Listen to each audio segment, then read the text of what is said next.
नमस्कार SKR online YouTube चैनले तुम्हारे प्रत्येक के स्वागत। राज्य आरो एक गुरुत्वपूर्ण नियोगेर विज्ञप्ति। तो भिडियोटी अवश्य सम्पूर्ण देखबे। वेस्ट बेंगल फरेस्ट डिपार्टमेंटे যত ধরনের পোস্ট আছে তার মধ্যে সবথেকে গুরুত্বপূর্ণ পোস্ট হচ্ছে বন সহায়ক।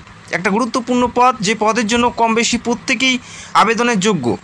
এই গুরুত্বপূর্ণ পোস্টে আমরা দেখে থাকি যে 2 বছর অন্তর অন্তর এই পদে নিয়োগ করা হয়। তবে এই বছর কিন্তু একটা বড় সংখ্যায় নিয়োগ করা হচ্ছে ডাব্লিউবি বন সহায়ক পদে। অত্যন্ত গুরুত্বপূর্ণ পদ, যেখানে রাজ্যের যে কোনো প্রান্ত থেকেই তোমরা মেল ফিমেল উভয় অ্যাপ্লাই করতে পারো। প্রত্যেকটা জেলাতেই ভ্যাকেন্সিজ দেখতে পারবে এবং নিজের জেলাতেই তোমাদের পোস্টিং হবে। তো ভিডিওটি সম্পূর্ণ দেখো। অত্যন্ত গুরুত্বপূর্ণ নিয়োগ, আশা করি সবার হাতে সুবর্ণ সুযোগ। ডাব্লিউবি এসএসসির গ্রুপ ডি এবং গ্রুপ সি নিয়োগের বিভিন্ন আপডেট আমি তোমাদের আগেই জানিয়েছিলাম যে খুব তাড়াতাড়ি তোমরা নোটিশ দেখতে পারবে এবং সেই হিসাবেই কিন্তু তোমরা নোটিশটি পেয়ে গেছো। এটা কিন্তু অস্বীকার করতে পারবে না। ঠিক একইভাবে গ্রামীণ ব্যাংকের ভ্যাকেন্সিজ নিয়ে আমি ভিডিও করেছি এবং কয়েকদিন পরেই তোমরা গ্রামীণ ব্যাংকের নোটিশ পেয়ে গেছো। ঠিক একইভাবে তোমাদের জানাচ্ছি যে ফরেস্ট ডিপার্টমেন্টে বন সহায়ক খুব তাড়াতাড়ি তোমরা এই নিয়োগের বিজ্ঞপ্তি দেখতে পাচ্ছ। আশা করি সবার হাতে সুবর্ণ সুযোগ। তো ভিডিওটি সম্পূর্ণ দেখো। এই বন সহায়ক সম্পর্কিত প্রত্যেকটা আপডেট, কি করে নিয়োগ হয়, কি যোগ্যতা থাকতে হবে, বয়স, শিক্ষাগত যোগ্যতা, পরীক্ষা, প্রত্যেকটা বিষয় আমি ক্লিয়ার করে দেবো। ভিডিওটি সম্পূর্ণ দেখো আর জেলার নামগুলো কমেন্ট করে জানাবে। কিছুদিন আগে এই নিয়োগের ছাড়পত্র মন্ত্রিসভা থেকে গৃহীত হয়েছে। আশা করি অনেকেই তোমরা জানো এই বিষয়ে। শুধুমাত্র বন সহায়ক নয়, আরও বিভিন্ন পদে নিয়োগ করা হচ্ছে। যেহেতু এই পদে অর্থাৎ বন সহায়ক পদে কম বেশি প্রত্যেকে অ্যাপ্লাই করতে পারবে, তো এই নিয়োগের প্রত্যেকটা তথ্য আমরা স্টেপ বাই স্টেপ দেখে নেব। তো ভিডিওটি সবার জন্য খুবই ইম্পর্টেন্ট। তো ভিডিওটি সম্পূর্ণ দেখার চেষ্টা করবে। যেখানে 5টি ডিভিশনে এই নিয়োগটি করা হয়। এই ডিভিশন ওয়াইজ কিন্তু ভ্যাকেন্সিসগুলো ভাগ করা আছে। যেমন রাজ্যে Presidency division, Medinipur division, Bardhaman division, Malda division এবং জলপাইগুড়ি ডিভিশন। এই 5টি ডিভিশনে ভ্যাকেন্সিসগুলো ভাগ করে প্রত্যেকটা ডিভিশন ওয়াইজ ভ্যাকেন্সিসগুলো দেওয়া হয়। কোন জেলায় কত ভ্যাকেন্সিস থাকে সেটা নোটিশ আসলেই বোঝা যাবে। যেমন প্রেসিডেন্সি ডিভিশন থেকে হাওড়া, নদিয়া, নর্থ 24 পরগনা, সাউথ 24 পরগনা এবং কলকাতা। মেদিনীপুর ডিভিশন থেকে বাঁকুড়া, ঝাড়গ্রাম, পশ্চিম মেদিনীপুর, পূর্ব মেদিনীপুর এবং পুরুলিয়া। বর্ধমান ডিভিশন থেকে তোমরা দেখতে পারবে বীরভূম, পশ্চিম বর্ধমান, পূর্ব বর্ধমান এবং হুগলি। মালদা ডিভিশন থেকে তোমরা দেখতে পারবে দক্ষিণ দিনাজপুর, মালদা, মুর্শিদাবাদ এবং উত্তর দিনাজপুর। পাশাপাশি জলপাইগুড়ি ডিভিশন থেকে তোমরা দেখতে পারবে আলিপুরদুয়ার, দার্জিলিং, জলপাইগুড়ি, কালিম্পং। এই সমস্ত ডিভিশন ওয়াইজ কিন্তু এই নিয়োগটি করা হচ্ছে। তো আশা করি প্রত্যেকের হাতে একটা সুবর্ণ সুযোগ, নিজের ডিভিশনে বা নিজের জেলাতে চাকরি করার একটা সুবর্ণ সুযোগ তোমাদের হাতে রয়েছে। তোমরা কোন ডিভিশন থেকে ভিডিও দেখছো বা কোন জেলার থেকে ভিডিও দেখছো অবশ্যই কমেন্ট করে জানাবে। এই নিয়োগের প্রত্যেকটা তথ্য আমরা এই মুহূর্তে স্টেপ বাই স্টেপ দেখে নিচ্ছি এবং প্রথমে যে বিষয়টি তোমাদের জানানো উচিত সেই বিষয়টা আমি তোমাদের জানাচ্ছি। এই নিয়োগটি পুরোপুরি কন্ট্রাকচুয়াল বেসিসে নিয়োগ করা হয়।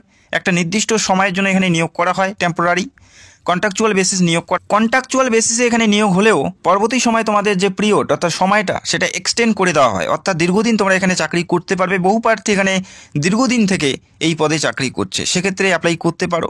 এখানে যেটা বেতন সেটা হচ্ছে ফিক্সড বেতন দেওয়া হবে 10,000 টাকা প্রতি মাসে। ফিক্সড স্যালারি তোমরা পাবে 10,000 টাকা প্রতি মাসে। এর সাথে আর কোনো সুযোগ সুবিধা বা আর কিছু কিন্তু তোমরা পাবে না, শুধুমাত্র 10,000 টাকা প্রতি মাসেই পাবে। টেম্পোরারি বেসিসে নিয়োগ হলেও পরবর্তী সময় সেই সময়টা তোমাদের এক্সটেন্ড করে দেওয়া হবে। বহু প্রার্থী এখানে দীর্ঘদিন থেকে চাকরি করছে, সেক্ষেত্রে আশা করি যারা যোগ্য প্রার্থী অ্যাপ্লাই করতে পারো। আর কি বলা আছে যোগ্যতার ক্ষেত্রে সেটা আমরা দেখে নিচ্ছি। এখানে অ্যাপ্লাই করার জন্য যেটা তোমাদের শিক্ষাগত যোগ্যতা, education qualification, applicant should have passed at least 8 class. অর্থাৎ এখানে অ্যাপ্লাই করার জন্য যেটা মিনিমাম শিক্ষাগত যোগ্যতা কমপক্ষে তোমাদের ক্লাস 8 পাস থাকতে হবে। ক্লাস 8 পাস তোমাদের কমপক্ষে শিক্ষাগত যোগ্যতা থাকতে হবে এখানে অ্যাপ্লাই করার জন্য। পাশাপাশি যারা ক্লাস মাধ্যমিক পাস, উচ্চ মাধ্যমিক পাস এবং গ্র্যাজুয়েশন করেছো তোমরাও অ্যাপ্লাই করতে পারো। তবে মিনিমাম শিক্ষাগত যোগ্যতা ক্লাস 8 পাস। যে কোনো রিকগনাইজ স্কুল থেকে ক্লাস 8 পাস করলেই তোমরা প্রত্যেকে এলিজেবল এবং প্রত্যেকে অ্যাপ্লাই করতে পারো। এবং বয়স কত থাকতে হবে এখানে অ্যাপ্লাই করার জন্য? বয়স যারা জেনারেল অর্থাৎ ইউআর প্রার্থী তাদের 18 থেকে 40-এর মধ্যে থাকতে হবে। যারা জেনারেল ইউআরদের 18 থেকে 40-এর মধ্যে তোমাদের বয়সটি থাকতে হবে। 1 জানুয়ারি হিসাবে তোমাদের বয়সটি ধরা হচ্ছে 18 থেকে 40-এর মধ্যে। পাশাপাশি এসসি এসটি 5 বছর এবং ওবিসি 3 বছর। এসসি এসটি হলে 45 পর্যন্ত তোমরা এখানে অ্যাপ্লাই করার জন্য সুযোগ পাচ্ছ। ওবিসি হলে 43 পর্যন্ত তোমরা এখানে অ্যাপ্লাই করার জন্য সুযোগ পাচ্ছ। তো আশা করি বুঝতে পারলে। ক্লাস 8 থেকে মাধ্যমিক, উচ্চ মাধ্যমিক, গ্র্যাজুয়েশন প্রত্যেকে অ্যাপ্লাই করতে পারো। বয়স থাকতে হচ্ছে 18 থেকে 40-এর মধ্যে। এবং এখানে আরও একটি কথা উল্লেখ করা আছে, শুধুমাত্র ওয়েস্ট বেঙ্গল ওয়েস্ট বেঙ্গলে অর্থাৎ পশ্চিমবঙ্গে স্থায়ী বসবাসকারী প্রার্থীরাই শুধুমাত্র অ্যাপ্লাই করতে পারবে। অন্য স্টেট থেকে যারা ভিডিও দেখছো তোমরা অ্যাপ্লাই করতে পারবে না। শুধুমাত্র এই রাজ্যে স্থায়ী বসবাসকারী প্রার্থীরাই শুধুমাত্র এখানে অ্যাপ্লাই করার জন্য যোগ্য হবে। অ্যাপ্লাই কী করে করবে আর একটু পরে আমি তোমাদের জানাবো, এবং কী কী ডকুমেন্ট তোমাদের থাকতে হবে। এজ প্রুফ সার্টিফিকেট এবং তোমাদের শিক্ষাগত যোগ্যতা সার্টিফিকেট এবং ফটো আইডি প্রুফ, এই কয়টি ডকুমেন্ট তোমাদের অবশ্যই থাকতে হবে। প্রুফ অফ রেসিডেন্স, যেটা তোমরা দিতে পারো আধার কার্ড অথবা voter I card. Proof of age, সেটা তোমরা দিতে পারো বার্থ সার্টিফিকেট, আধার কার্ড অথবা প্যান কার্ড। এবং শিক্ষাগত যোগ্যতা সার্টিফিকেট হিসেবে তোমাদের ক্লাস 8 পাস অথবা মাধ্যমিক পাস মার্কশিট, অবশ্যই তোমাদের ম্যান্ডেটারি এই কয়েকটি ডকুমেন্ট তোমাদের থাকতেই হবে, তবে তোমরা এখানে অ্যাপ্লাই করতে পারবে। অফলাইনের মাধ্যমে অ্যাপ্লাই করতে হবে, সেটাও আমি তোমাদের জানাবো কী করে অ্যাপ্লাই করবে। এরপরে দেখে নিচ্ছি সিলেকশন প্রসেস কি বলা আছে, অর্থাৎ কয়টি ধাপে তোমাদের এখানে নিয়োগ করা হচ্ছে। সিলেকশন প্রসেস দেখে নিচ্ছি। তো এখানে জানিয়ে রাখি, এখানে কোনো পরীক্ষা অর্থাৎ লিখিত পরীক্ষা দিতে হচ্ছে না। এখানে কোনো লিখিত পরীক্ষা দিতে হচ্ছে না। এখানে তোমাদের যেটা রয়েছে এভ্যালুয়েশন কাম ইন্টারভিউ, অর্থাৎ ইন্টারভিউ বেসিসে এখানে নিয়োগটি করা হচ্ছে, অর্থাৎ মৌখিক পরীক্ষা তোমাদের দিতে হবে। যে সকল প্রার্থী অ্যাপ্লাই করবে, যাদের সম্পূর্ণভাবে সাকসেসফুলিভাবে সেই অ্যাপ্লিকেশন ফর্ম সাবমিটেড হবে, তাদেরকে SMS মারফত যে নাম্বার দিয়ে তোমরা রেজিস্টার করবে বা অ্যাপ্লাই করবে, সেই নাম্বারে অথবা তোমাদের জিমেল অ্যাড্রেসে তোমাদের SMS এর মাধ্যমে জানিয়ে দেওয়া হবে কবে এবং কখন তোমাদের ইন্টারভিউ হবে। ইন্টারভিউ শিডিউলটি তোমাদের SMS এর মাধ্যমে জানিয়ে দেওয়া হবে, যে নাম্বার দিয়ে তোমরা অ্যাপ্লাইটি করবে। বোঝা গেল? যে লোকেশনের জন্য অ্যাপ্লাই করবে অথবা যে ব্রাঞ্চের জন্য অ্যাপ্লাই করবে, সেই ব্রাঞ্চ থেকেই তোমাদের SMS আসবে, সেখানে গিয়ে তোমাদের ইন্টারভিউটি অ্যাটেন্ড করতে হবে। আর অবশ্যই যখন ইন্টারভিউ তোমরা অ্যাটেন্ড করতে যাবে, অবশ্যই তোমাদের প্রত্যেকটা অরিজিনাল ডকুমেন্ট তোমাদের সাথে নিয়ে যেতে হবে, সেটা ম্যানুয়ালি ভেরিফাই হওয়ার পরেই তোমাদের ইন্টারভিউ নেওয়া হবে। বোঝা গেল? এখানে কোনো লিখিত পরীক্ষা দিতে হচ্ছে না, তোমাদের ইন্টারভিউ বেসিসে নিয়োগ করা হবে। ইন্টারভিউ কত নম্বরে থাকবে, কোন কোন বিষয়ে তোমাদের প্রশ্নগুলো ধরা হবে, সেটাও আমি তোমাদের জানাচ্ছি। তবে অবশ্যই যে নাম্বারটি দিয়ে অ্যাপ্লাই করবে সেটা তোমাদের ফোনের অ্যাক্টিভ নাম্বার থাকতে হবে। যদি ডিঅ্যাক্টিভেট নাম্বার থাকে সেক্ষেত্রে তোমরা SMS পাবে না। তো এই মুহূর্তে দেখে নাও যে তোমাদের যে ইন্টারভিউ থাকবে সেটা কিসের উপর ভিত্তি করে ইন্টারভিউ হবে। প্রথমে থাকবে এবিলিটি টু রিড বেঙ্গলি, অর্থাৎ বাংলা পড়তে জানতে হবে, যেখানে 30 নাম্বার থাকবে। বাংলা পড়তে জানতে হবে, 30 নাম্বার থাকবে। বাংলা পড়তে জানতে হবে যাদের মাতৃভাষা বাংলা তাদের ক্ষেত্রে, বাকিদের ক্ষেত্রে কিন্তু এটা প্রযোজ্য নয়। পাশাপাশি তোমাদের থাকবে এবিলিটি টু রিড বেঙ্গলি, অর্থাৎ লিখতে জানতে হবে বাংলা।